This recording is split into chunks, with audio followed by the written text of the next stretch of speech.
attend fraîchement du dialogue inclusif et nous avons fait notre part, comme disent les femmes, entre guillemets.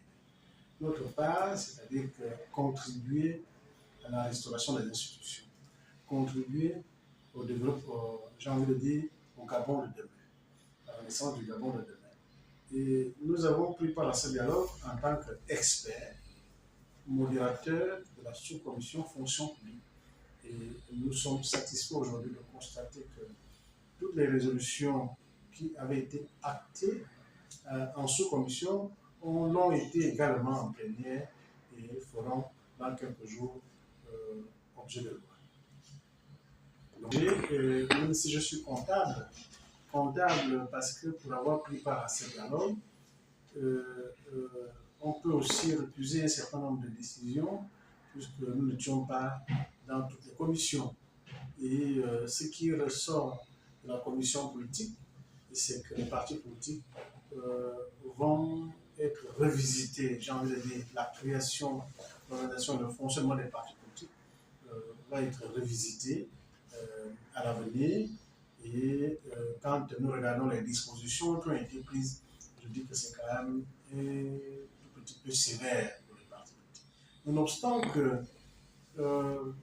il y a des partis politiques qui sont réellement aptes à se positionner dans ce pays en termes de partis politiques. Mais d'autres ne le sont que par le nom. Par le nom, nous constatons que certains leaders se baladent avec des récépissés définitifs dans leur sac, dans leur voiture, et ils se disent partis politiques. En revanche, le MCVL que nous avons créé, qui est une émanation de la société civile, connaît des problèmes depuis Ali Bongo à recevoir son récépissé définitif, même si nous avons reçu le récépissé provisoire, alors que ce MCVL, issu de la société civile, est représentatif tant à Libreville qu'à l'intérieur du pays. Parce que issu de la société civile, je me cesserai de le dire. Quels sont les organes qui composent le MCVL? Les centrales syndicales, les syndicats de base, les associations, les ONG, la notabilité, la jeunesse et les confessions religieuses. Donc, c'est un parti véritablement légitime qui mérite d'être reconnu définitivement. Or, ces petits partis qui ne fonctionnent que dans les sacs des gens ou encore qui n'existent que quand il y a des grands forums pour être appelés, ce sont ces petits partis-là qui font en sorte que l'opinion pense qu'il faille revisiter le fonctionnement des partis politiques. MCVL, Mouvement citoyen des volontés de liberté. Et ce que nous savons aussi, c'est que beaucoup de politiques ont peur de nous. Parce que si nous avons la légalité, et ça va se prouver sur le terrain. Or, ce qui freine le MCVL aujourd'hui, c'est cette carence de légalité, c'est-à-dire que nous n'avons pas de récépissé définitif. Nonobstant que nous avons entrepris un certain nombre de démarches vis-à-vis du ministère en charge de l'Intérieur, vis-à-vis de la Cour constitutionnelle, vis-à-vis du Conseil d'État, afin que nous puissions avoir ce récépissé définitif. Parce que la loi, les dispositions sur l'acquisition de récépissé définitif est encadrée par la loi. Et nous rentrons dans ces dispositions-là aujourd'hui. Nous avons, à l'origine, on disait qu'il fallait fournir 3000 signatures. Nous l'avons fait. Arrivé au ministère de l'Intérieur, on nous dit que ce n'est plus 3000, c'est 9000. Ça ne nous a pas causé une difficulté, étant donné que nous sommes issus de la société civile et nous avons trouvé les 9000 signatures.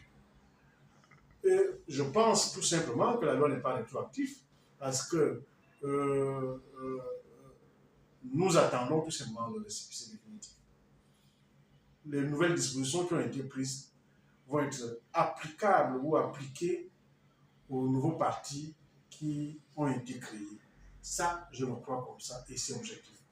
Nous constatons aussi, pour le regretter, que ceux des partis qui sont nés hier disposent du récépissé, les partis qui sont nés après l'avènement du MCVL, dispose déjà du récépissé. Est-ce que l'octroi du récépissé fera l'objet, j'ai envie de dire, du clientélisme? Je n'en sais rien, mais nous disons que nous avons un nouveau pouvoir qui va réguler toutes ces questions, qui va faire un toilettage, et nous attendons ce toilettage-là. Même si nous sommes partis politiques, nous voulons nous déployer sur le terrain, mais nous attendons avec impatience ce récépissé définitif. Parce que beaucoup s'agitent. Moi, je suis parti. Quelle est la représentativité de ces partis? Et c'est à ce niveau-là que nous donnons raison au CTRI, parce que on parle de plus de 104 partis politiques. Mais où sont ces partis politiques? Ils organisent des activités où? Ils ont des sièges à quel niveau? Donc voilà autant de questions qui nous font croire que on nous étouffe pour rien. Certains partis politiques nous étouffent pour rien. On parle de 104 partis politiques alors qu'ils ne sont pas sur le terrain.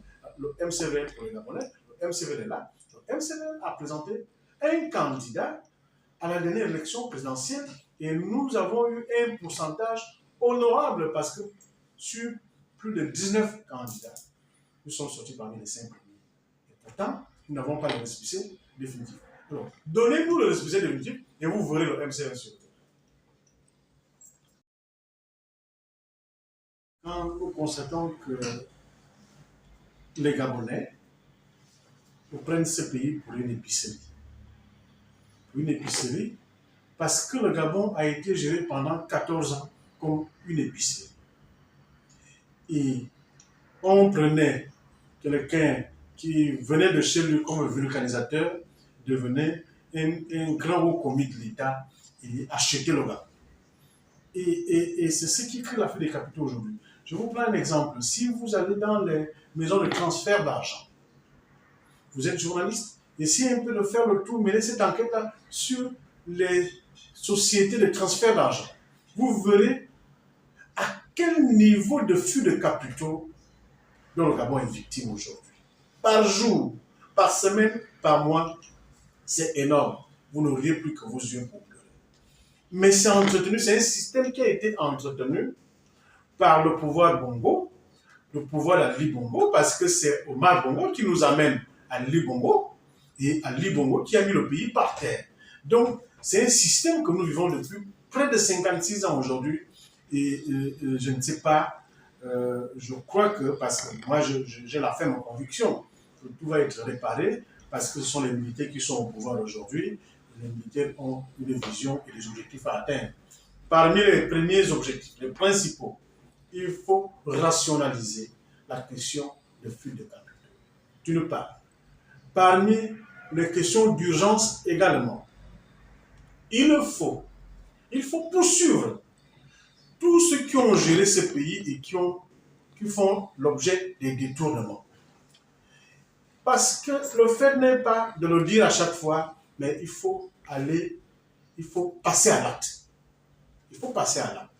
Nous les voyons, pavaner entre guillemets, ils sont même encore plus arrogants qu'avant, alors que leur place se trouve en prison et rembourser l'argent qu'ils ont détourné au profit du contribuable. Parce que nous sommes des contribuables. Des gens, pour avoir été nommé ministre hier, 3 mois après, il devient multimilliardaire. Alors, mais c'est quel pays qui a été souvent géré comme ça que les Gabonais regardent tout simplement. Donc, ce sont des vrais sujets d'actualité. Et moi, j'ai lu un article hier concernant Ali Bongo qui affirme avoir gagné l'élection 2023. Une grosse blague. Ali Bongo, depuis 14 ans, n'a gagné aucune élection parce qu'il manquait de légitimité. Parce que le premier problème d'Ali Bongo, c'est qu'il était rejeté par les Gabonais. Parce que n'étant pas un Gabonais de souche, Ali Bongo pouvait distribuer de l'argent, des milliards aux Gabonais, et il ne pouvait pas le voter. Parce que cette affaire de Gabonais de souche avait rattrapé Ali Bongo.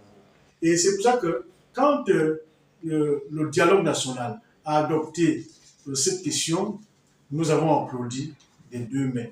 Pourquoi? Parce que pour être candidat au poste de président de la République, il faut être un Gabonais de souche. Pour être ministre, il faut être un Gabonais de souche. Or, nous avons connu un Gabon où on prend quelqu'un qui revient du Nigeria, il devient président.